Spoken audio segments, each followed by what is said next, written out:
Hello guys, good afternoon. So kain tayo habang nagkakain tayo, kwentuhan tayo. Balikan natin ang taong 2019, pandemic. Wag natin habaan pagkwento guys, i-forward lang natin para hindi mahabang istorya. No, nung pandemya kasi guys, dun sa Manila, nung inuupahan ko dun, almost 15 years ako nanirahan. So sad talagang nangyari dun. Nawalan akong pambayad doon. Gusto na ko nang may-ari doon sa bahay, palayasin. Ganun pala talaga guys, no? Pag wala ka na talaga pangbayad sa upa ng bahay, pwede ka na palayasin. Tapos nagamit ko na yung pundo ko doon. Kasi mura lang pundo ko, 7,000. So ito nangyari. Sinabi na ko ng may-ari nga, pag wala kang maibigay ngayon, pwede na ilisanin yung tirahan mo kasi paupahan yung iba. Kasagsagan ng pandemya yung guys, nga bawal talaga lumabas kasi pag mahuli ka ng pulis, kukulong ka talaga. So wala akong nagawa, naghanap-hanap ako ng paupahan doon.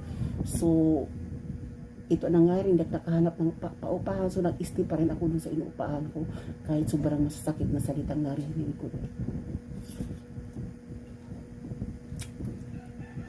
Fast forward, habang nasa loob ako ng kwarto, yung may-ari ng bahay nagpatawag ng konsihal kagawad. Yung kagawad na yan, kamag-anak niya. Habang nasa loob ako ng bahay, talagang yung kandado sa winasak yung pintuan ko. Pinirsa nila akong palabasin. So nagmakaawa naman ako, sige palayasin niyo ako ito, sige may karapatan nang ipaalisan ako dito. Basta yung gamit na kiusap ko sa may-ari niya, wag yung ialis dito.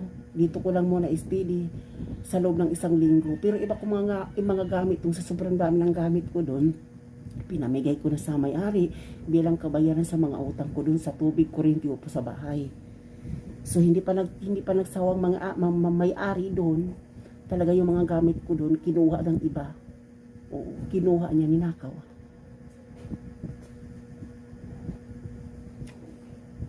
Fast forward tayo. Tapos nakatira na kami dito sa Teresa Rizal. Siguro mga lang to, wala pa kaming 1 buwan doon. Kasi yung asawa ko, bago kami magkasama pa ng asawa ko doon, bago pa lang kami doon.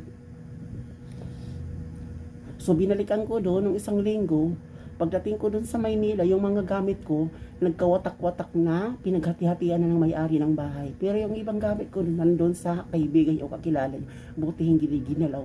Pero kung umabot pa ng 2 buwan, 1 buwan, siguro wala na akong naabutan doon na gamit ni isa.